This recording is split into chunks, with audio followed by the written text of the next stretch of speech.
Okay, imagine this. Your company pays its star employee millions of dollars just to go work for your biggest rival. I mean, it sounds completely insane, right? Well, in the wild world of professional baseball, it just happened.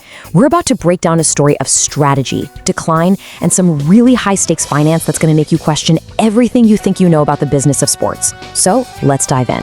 You know, it's one of the most iconic lines from the movie Moneyball. A moment so absurd, it just felt like pure Hollywood. But what if I told you that a real-life version of this just went down, and the numbers involved make that movie scene look like absolute pocket change? That. $26 million. That is how much the St. Louis Cardinals are paying their 8-time All-Star Nolan Arenado to play against them for their division rival, the Arizona Diamondbacks. $26 million. It just begs one massive question. Why on earth would a team do that? Well, this kind of move has a name. It's called a salary dump.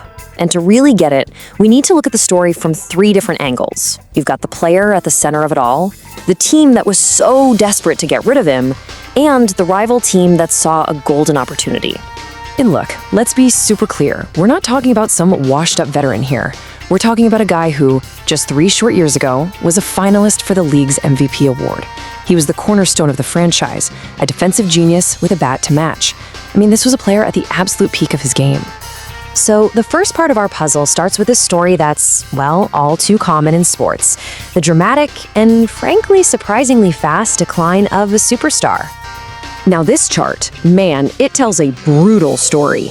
Let's look at this metric, OPS+. All you need to know is that 100 is exactly league average. So in 2022, Arenado was at 151, a ridiculous 51% better than the average hitter. But just follow that line.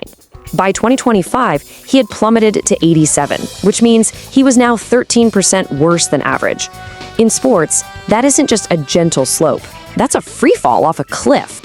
And this table here really shows the raw collapse. I mean, look at the home runs, from 30 down to just 12. His entire batting line, his average, his ability to get on base, his power, it just completely cratered. A player producing like this is simply not worth a superstar salary. So for the Cardinals, this wasn't just a problem, it was a financial emergency. Okay, so let's shift gears and look at it from the team's perspective. For the St. Louis Cardinals, this decision wasn't just about one player's decline. No, this was a clear signal that they were tearing the whole thing down to the studs and starting over. Think of it like this. You've got this old, super expensive luxury car in your garage. It looks great, but it doesn't run well anymore. So instead of trying to sell it, you literally pay someone to just tow it away. Why?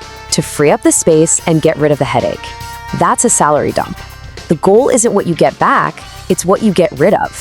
And Arenado wasn't the first car towed out of that garage.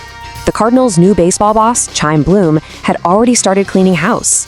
He'd shipped out pitcher Sonny Gray and catcher Wilson Contreras.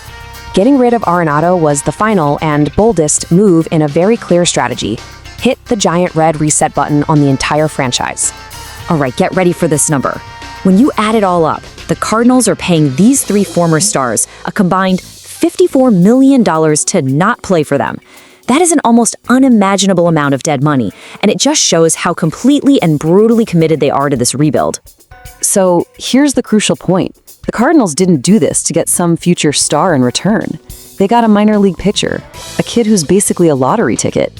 The real prize for St. Louis was clearing that roster spot, and more importantly, the financial flexibility to let their younger, cheaper players get a real shot. Now for the third piece of the puzzle, the buyer. From the Arizona Diamondbacks' point of view, this wasn't about taking on a problem. Oh no.